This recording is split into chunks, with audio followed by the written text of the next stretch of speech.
चंद्रशेखर आजाद कौन थे? एक गरीब घर में छोटे से गांव में पैदा हुए, खाने के लिए अन्न नहीं था, जिसने बचपन से अभाव देखा, गरीबी देखा, संघर्ष देखा, देश की दुर्दशा देखी। 24 साल 7 महीने और 4 दिन छोटी सी अल्पायु में शहीद भगत सिंह तो लगभग 23 वर्ष तक जीवित रहे। चंद्रशेखर आजाद भी सबसे युवा क्रांतिकारी थे, सबसे युवा शहीद थे। 24 साल 7 महीने 4 दिन के जीवन में उन्होंने सिद्ध कर दिया कि छोटी आयु, अशिक्षा, गांव में, गरीबी में, आदिवासी क्षेत्र में जन्म लेकर भी एक युवा अगर अपने संकल्प को पहचान ले तो पूरी सत्ताओं से लड़ सकता है, सिद्ध कर सकता है कि कोई भी बड़ा काम वो कर सकता है।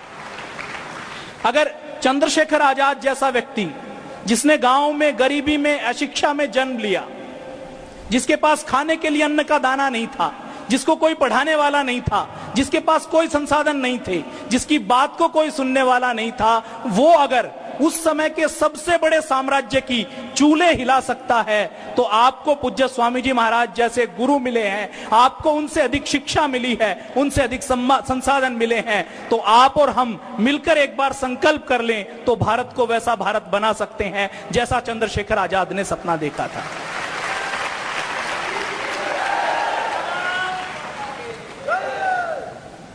चंद्रशेखर आजाद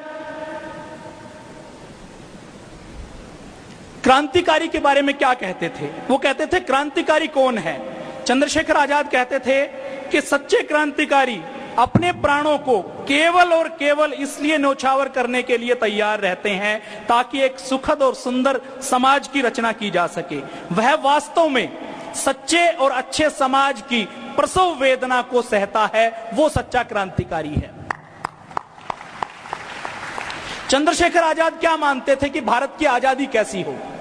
चंद्रशेखर आजाद कहते थे कि कांग्रेस का मतलब है कि हमें सत्ता चाहिए, चाहे रास्ता जो भी हो। और चंद्रशेखर आजाद कहते थे कि क्रांतिकारियों का मतलब है हमें संपूर्ण आजादी चाहिए, रास्ता चाहे जो भी हो।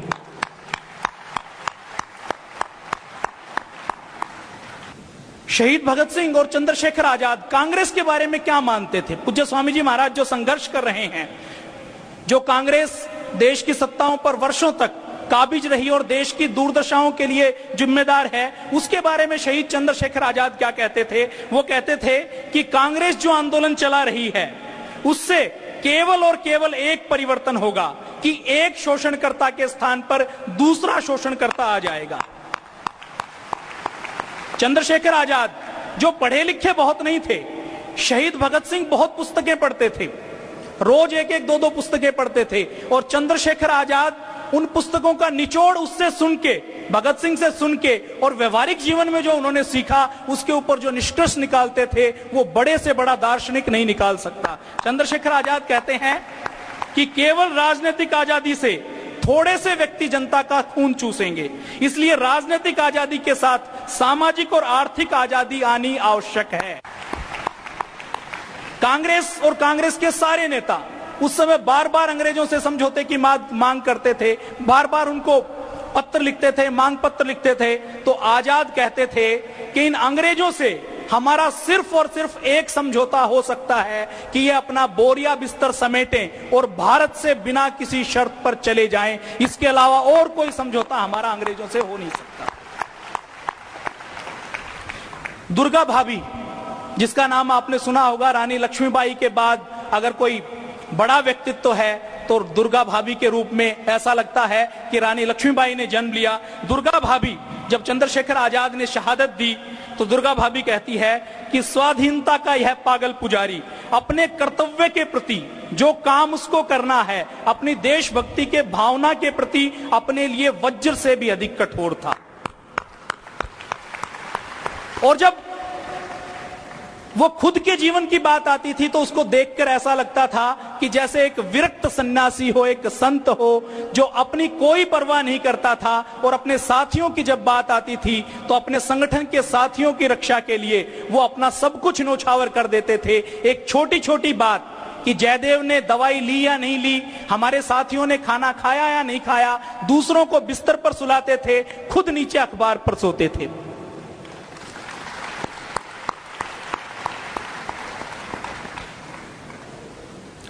शहीद चंद्रशेखर आजाद और भगत सिंह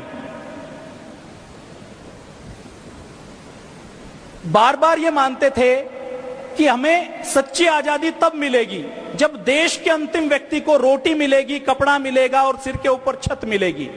उनका मतलब राजनीतिक आजादी को वो राजनीतिक आजादी नहीं मानते थे। उनका तात्पर्य यह था कि आजादी का मतलब है जब अंतिम व्यक्ति को अधिकार मिले, अंतिम व्यक्ति को सुख मिले, अंतिम व्यक्ति को रोटी मिले।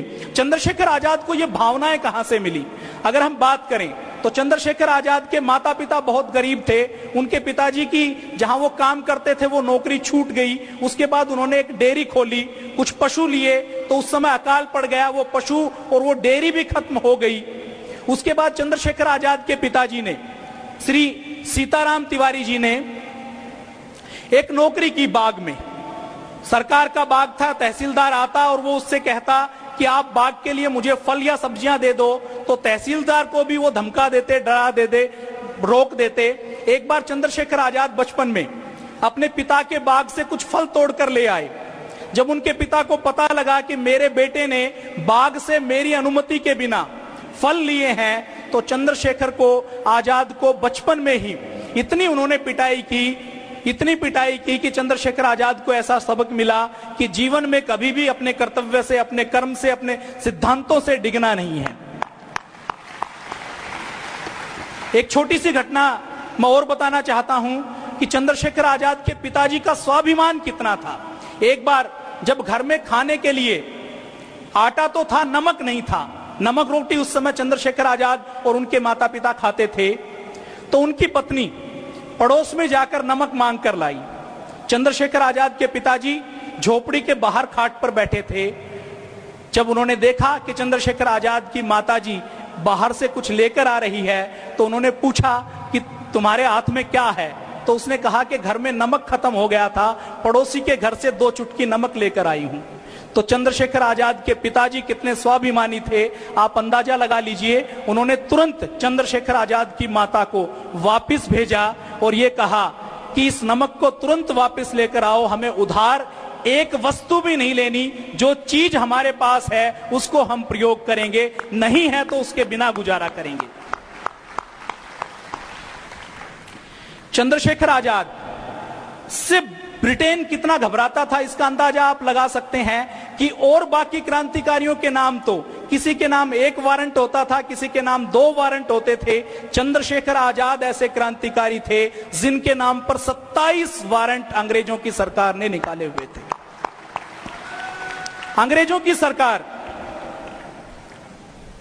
आपको जानकर आश्चर्य होगा कि उस समय अंग्रेजों की सरकार इतनी चंद्रशेखर आजाद से घबराती थी और उनको पकड़ने के लिए इतना पीछे दौड़ती थी कि अंग्रेजों की सरकार के सीआईडी विभाग में, खुफिया विभाग में लगभग 100 लोगों को तो सिर्फ इसलिए नौकरी पर रखा था कि वो चंद्रशेखर आजाद को पहचान सकते थे। माना चंद्रशेखर आजाद को जो देख ले, उसकी शक्ल वो जानता है, तो अंग्रेज सरकार उनको बैठे बिठाए नौकरी देने के लिए तैयार थी कि चंद्रशेखर आजाद को आप पहचानते हो तो आपको सामान्य पुलिस वाले से ज्यादा तनख्वाह के ऊपर रखा जाएगा। 100 व्यक्तियों को सिर्फ इसलिए रख रखा कि ये चंद्रशेखर आजाद को पहचान सकते हैं। एक बार की घटना मैं और बताऊं, चंद्रशेखर आजाद कितने बड़े क्रांतिकारी थे और कितने बड़े दिलेर थे। अगर निडरता की बात की जाए, साहस की बात की जाए, तो हमारे सारे क्रांतिकारी निडर और दिलेर थे, लेकिन विपरीत परिस्थितियों में ना घबराना जितना बड़ा गुण चंद्रशेखर आजाद का था, उतना और कहीं देखने को नहीं मिलता। एक बार कानपुर में चंद्रशेखर आजाद की एक मुंह बोली बहन थी, वो उनसे राखी बंधवाने के लिए गई। राखी बंधवाने के लिए जैसे ही वो घर में थे, तो उसी समय किसी ने पुलिस को इत्तला दे दी और बाहर से पूरी पुलिस ने चारों ओर से मकान को घेर लिया। उनकी बहन को भी बड़ी चिंता हुई कि अब क्या होगा, अब तो चंद्रशेखर आजाद पकड़े जाएंगे, ये तो मुझसे राखी बंधवाने के लिए आए थे। तो चंद्रशेखर आजाद ने कहा चिंता मत करो। उन्होंने राखी की थाली खुद पकड़ी, अपने सिर के ऊपर गमछा डाला और अपनी बहन से कहा कि चलो मुख्य दरवाजे की ओर चलो। तो उसकी बहन डर गई कि मुख्य दरवाजे के ऊपर तो पुलिस के ऑफिसर हैं, वहां से जाएंगे तो जरूर मारे जाएंगे, पकड़े जाएंगे। चंद्रशेखर आजाद ने कहा कि बस तुम घबराना मत, बाकी मैं देख लूंगा। वो वहां पर गई, दरवाजे पर पुलिस के अधिकारियों को भी राखी बांधी, उनको मिठाई खिलाई। चंद्रशेखर आजाद फल का टोकरा और राखी की थाली पकड़े पकड़े पुलिस वालों के सामने से निकल गए और पुलिस वालों को पता भी नहीं लगा कि इतना बड़ा दिलेर व्यक्ति भी कोई हो सकता है। एक बार क्या हुआ, क्रांतिकारी पर्चा छपवाते थे और जगह जगह लगवाते थे। तो एक बार कुछ ऐसे ही पर्चे छपवाए गए अंग्रेजी सरकार के नीतियों के विरोध में और पर्चे लगाने की बारी थी, तो पुलिस ने बहुत सख्ती की हुई थी। सब डर रहे थे कि पर्चे कहां लगाएं, चारों ओर पहरा लगा हुआ है। तो चंद्रशेखर आजाद ने कहा कि थाने के सामने पर्चा लगाते हैं। तो चंद्रशेखर आजाद ने देखा कि थाने के सामने सिपाहियों का पहरा है। चंद्रशेखर आजाद गए, अपनी पीठ के ऊपर उल्टा पर्चा चिपकाया, सिपाही से बातें की, बातें करते करते दीवार के साथ सट गए, पर्चा दीवार से चिपक गया। सिपाही का ध्यान थोड़ा सा उधर हुआ, चंद्रशेखर आजाद खिसक लिए और 2 मिनट के बाद सिपाही देखता है कि थाने के सामने पर्चा लगा हुआ है। तो चंद्रशेखर आजाद, मैं आपको अगर बड़ा क्रांतिकारी बनना है, संकल्प को जगाना है, तो चंद्रशेखर आजाद की जीवनी आप जरूर पढ़ें। चंद्रशेखर आजाद ऐसे क्रांतिकारी थे जिनका संकल्प था कि मैं जीते जी पुलिस के हाथ नहीं आऊंगा, और वो 80 पुलिस वालों का 32 मिनट तक अल्फ्रेड पार्क में 27 फरवरी को मुकाबला करते रहे। आप जानिए, पार्क के अंदर चारों ओर से घेरा हुआ है, 80 पुलिस वाले जिनके हाथ में राइफल है, और एक चंद्रशेखर आजाद जिनके पास छोटी पिस्तौल है, माउजर है, और उसके अंदर गोलियां भी पूरी नहीं है। उसने पूरे 32 मिनट तक मुकाबला किया, और मुकाबला करने के बाद भी वो हारे नहीं। उन्होंने खुद अपनी शहादत दे दी कि मुझे कभी भी जीते जी अंग्रेजों की कैद में नहीं जाना है। चंद्रशेखर आजाद, 15 वर्ष की आयु में चंद्रशेखर आजाद ने एक बहुत बड़ा काम किया था। बनारस में जब विरोध चल रहा था 1921 में, 1922 में, अंग्रेजों के विरोध का, सत्याग्रह का जब समय था, तो चंद्रशेखर आजाद उस समय 15 वर्ष के थे। तो बनारस की गलियों में वो भी विरोध कर रहे थे। पुलिस वालों ने उनको रोकने की कोशिश की, तो चंद्रशेखर आजाद ने भी प्रतिरोध किया। पुलिस वालों से उनकी झड़प भी होती थी, और वो उठाकर पुलिस वालों को पत्थर भी मार देते थे। 15 वर्ष की आयु में उनका इतना साहस था कि ब्रिटिश पुलिस के पुलिस वालों को पत्थर मार देते थे। तो एक बार ऐसे ही उनको पकड़कर अंग्रेजों की कोर्ट में लाया गया, और जज ने जब उससे पूछा कि तुम्हारा नाम क्या है, तो नाम के जब उन्होंने पूछा कि तुम्हारा नाम क्या है, तुम्हारे पिता का नाम क्या है, तो उन्होंने उत्तर दिया कि मेरा नाम आजाद है, मेरे पिता का नाम महात्मा गांधी है। जब पूछा कि घर कहां है, तो उसने खुद उत्तर दिया कि मेरा घर जेल खाना है।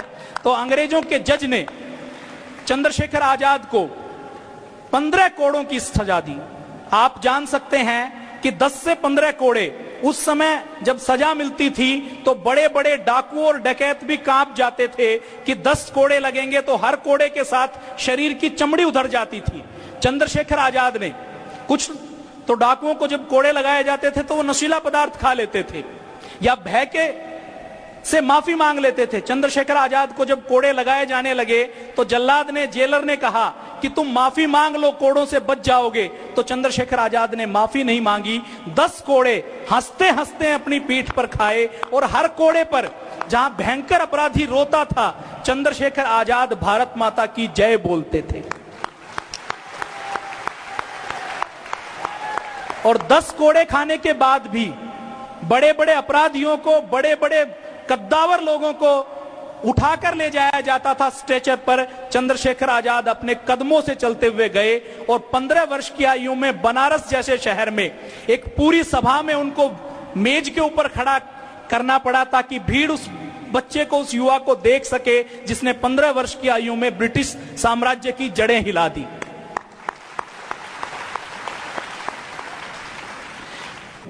तो भाइयों और बहनों, शहीद चंद्रशेखर आजाद ने जैसा भारत देखा, उस भारत को बनाना है, और उस भारत को बनाने का रास्ता सिर्फ और सिर्फ एक है, पूज्य स्वामी जी महाराज के रास्ते पर चलकर इनके मार्गदर्शन में हम संकल्प लें कि शहीदों ने जो भारत देखा था उस भारत को बनाकर हम दम लेंगे। उसके लिए चाहे हमें प्राणों को न्यौछावर करना पड़े तो उसके लिए तैयार रहेंगे।